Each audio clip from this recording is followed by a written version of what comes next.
All right, welcome back to the Arsenal podcast. My name is Kosi. We are going to be talking about probably the most interesting topic in football,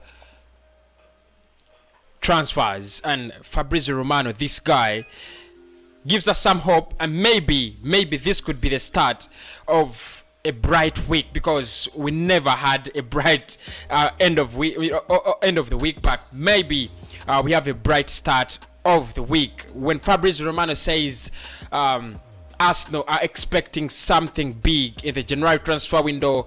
We might announce something big in the January transfer window. And of course, most of us already knew that it's going to be about Szoboszlai. And that's why my headline is Szoboszlai, not something big. I just never wanted to play around with your brains. I wanted to say it straight that Arsenal might announce Dominik Szoboszlai as a new addition to the side, and that's where our discussion is going to be right in this video. Do you think the problem is Dominik Szoboszlai? Do you think if we get Dominik Szoboszlai, all our problems are over? Okay, let's get straight into the discussion. Now, Fabrizio Romano has his podcast, the Here We Go podcast. If you haven't checked it out, you should check it out. It's a very interesting podcast on Patreon. Very interesting, like I said, it's very interesting. He's one of those journalists that have built a big name when it comes to writing transfers, reporting accurate news about transfers. He never reports something when he's not sure about it, and that's why you'll find that many vlogs on YouTube and other platforms are going to use his information as if he was a messiah. And for me, transfer news, he is a messiah. When he says something, I believe it's going to happen. He has broken so many stories, the Willian, the Gabriel, apart from the Thomas Partey deal. I don't think he broke it, but he has also broken so many other other transfers in many transfer windows out there. Very big following on Twitter, very big following on Instagram. He's a reliable journalist. I was trying to convince you that is how reliable he is. We can trust him. He came out and said that Arsenal could be up for a big January transfer announcement, and he said in the next 2 weeks we are about to know where Dominik Szoboszlai is going to play from. Now, we have started December. It's going to be a very hard month. Probably we might not win any Premier League game in this December, because if you look at our coming fixtures, you will cry. You will know that's really going to be hard. Maybe November and December are going to be months that switch our focus to the January transfer window. Think about it. Maybe it's going to be it needs to be a different transfer window. Yes, I know Arsenal don't have a tendency of spending in the January transfer window. Arsenal don't want to spend money in the January transfer window, but maybe this is going to be something different. We don't have anything. But let us get straight into the Dominik Szoboszlai story. And on his Here We Go podcast, he says Arsenal could be up to announce a big deal. That could be Dominik Szoboszlai. But however, there is still a lot of interest from AC Milan, who tried to sign him last summer, but they failed. There is interest from RB Leipzig. Leipzig, I told you, they have a very clean and stable relationship with Red Bull Salzburg, their sister club. So it's easy for them to sell and buy players from RB Leipzig and RB Salzburg. So there is that competition, but still there are so many other European clubs. Actually, the agent says there are eight clubs, top European clubs, that are interested in the signature of Dominik Szoboszlai. And that is where I come in to ask this such a big question. That, guys, do you think Arsenal will sign Dominik Szoboszlai? Now, I'm going to give you my reason as to why I think he might sign for Arsenal. One, if the board wants to keep Mikel Arteta, they've got to provide him with reinforcements, because he is their man. He's a yes man. He is their man. You have seen him, the way he responds to questions in press conferences, the way he talks about the board. You can see he's trying to protect them. He's driving their agenda.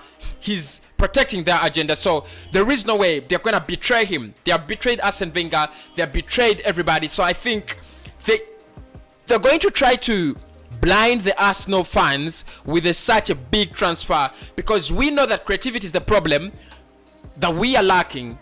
We might actually go for Dominik Szoboszlai, and it won't be a shock for me if Arsenal, got 25 or 20 million and signed Dominik Szoboszlai or whatever kind of deal, and he signed for Arsenal. It won't be a big surprise for me. I think I'll be like, yeah, I expected this. We have been, we have had a bad run. We have been doing so badly.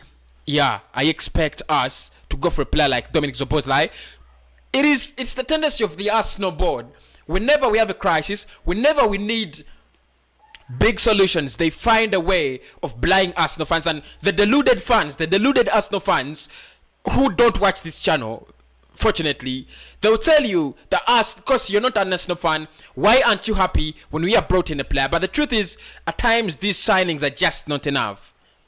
Bringing in Dominik Szoboszlai is okay. Everybody's gonna be, shouting and celebrating that we brought in Dominik Szoboszlai. But is he the kind of player that you wanna think about and you're like, okay, he's going to solve all the problems?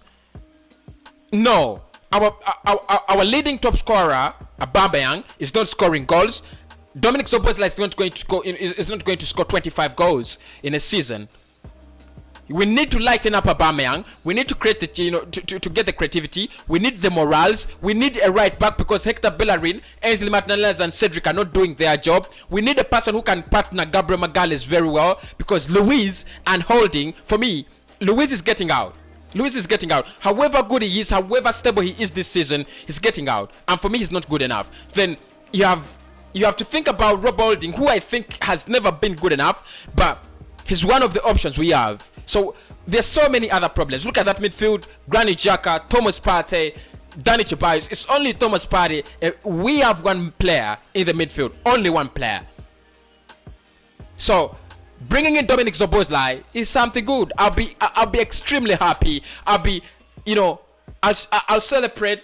I'll go to the shop, get my Pepsi Cola, celebrate. But that doesn't mean that the problems at Arsenal are over.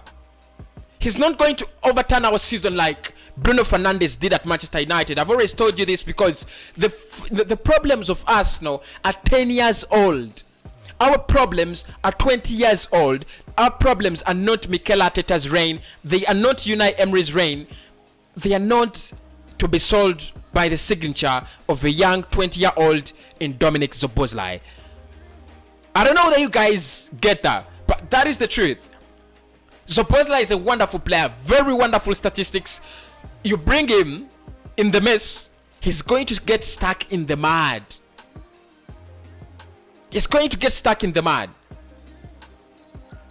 If Barcelona are thinking about a complete squad overall, the other team that should be thinking about a complete squad overall should be Arsenal. We either get a good goalkeeper to compete with Leno, or we leave Leno to lose his form day in, day out. So guys, it's obvious that Dominik Szoboszlai could be joining Arsenal, and I said I won't be surprised. I'm not going to be surprised. I'll do that story. I'll not be excited. I can only be excited if we went out in the transfer summer, in the transfer window, maybe in January, and brought in 4 players, quality players. If we bought Thomas Partey, but we let go of Lucas Torreira, and the question was, if Thomas Partey got injured, who was going to replace him? Who was going to play the Thomas Partey thing? And nobody thought about that. When Thomas Partey gets injured, we go back to the same level, the same old Arsenal we were last season when we were finishing 8th. For Christ's sake, we were finishing 8th, and now we are 14th on the table. Don't blame Mikel Arteta. Don't blame anyone. It is the transfer policy. It is the way we recruit. I've always told you that Liverpool have spent a lot of money, but if you look at Arsenal and Liverpool, we are almost in the same spending range. They have a 75 million player in Virgil van Dijk. We have a 72 million player in Nicolas Pepe. That is their most expensive player, and that is our most expensive player. We have a 40 million player. We have we have 35 million players. We have a 50 million player now in Thomas Partey. Aubameyang almost cost us 62 million. Lacazette is 45 million. We don't spend smart. That's the difference. Liverpool spend smart. They have a Jota who has 9 goals this season, and our whole squad has 9 goals this season. This guy signed from Wolves at 45 million pounds. That's the difference. How do you spend? Not how much you spend, but how do you spend? We might be on the neck of Stan Kroenke and so on, but Kroenke, there is some money, getting into this club. But how do we spend it? Why the hell did we spend 72 million on Pepe? Someone just asked that question. Why the hell did we spend 72 million on Nicola Pepe? Why did we spend all that money on Willian in wages when we could get a player like Dominik Szoboszlai, 25 million pounds, that was his release clause, 25 million pounds, and at lesser wages. He's 20 years, he's going to play the next 10 years. I brought in Willian on a free transfer. If we don't spend smart, there is no way we are getting out of the mud. This is something that we have been saying, and I appreciate Romano. I give him a lot of credit. I don't blame him. It's a big story. It's a big thing if Arsenal brought in any other player apart from the crap we have in that midfield. I'll be the happiest Arsenal fan. I'll be the happiest Gunner. But that doesn't mean that we are going to compete with anybody. That doesn't mean that we have the ability to compete with these clubs at top level, because Spurs, they have, just look at Spurs. They have Son, they have Ken, they have Bergwijn, they have Bell. 4 quality players, and they are all delivering. They have Lo Celso, they have Lamela. Those are 6 players, quality players. And they make you forget that Spurs have players like Dele Alli that were once youngsters. The United that we compare ourselves to, United is well equipped, by the way. They're well equipped. They have Donny van der Beek, such a player who can overturn a season. The Bruno Fernandes, a player who can overturn a season. Their top scorer right now, a midfielder. There are players like Marcus Rashford that can occasionally give you good performances. Marshall, talented and can occasionally give you performances. But for us, we don't have players that can give you, that can give us consistent performances. We don't have players that can give us occasionally good performances. And then we say we want Mikel Arteta to be out of the squad. Yes, I know he should be out because there is nothing he's adding to us. But this squad cannot be improved by any manager. Don't forget to subscribe to the Arsenal podcast. Because it's Arsenal podcast, I want to get your news as I get your views. I'll be signing out. Dominik Szoboszlai, probably the January transfer window is going to be announced. But let me tell you this: it's going to be a bait. It's going to be something to close our eyes. They want to blind us and let Arsenal finish mid-table like we did last season. And I'm telling you this: if we finish mid-table, it is not Mikel Arteta, it is the board. I sign out.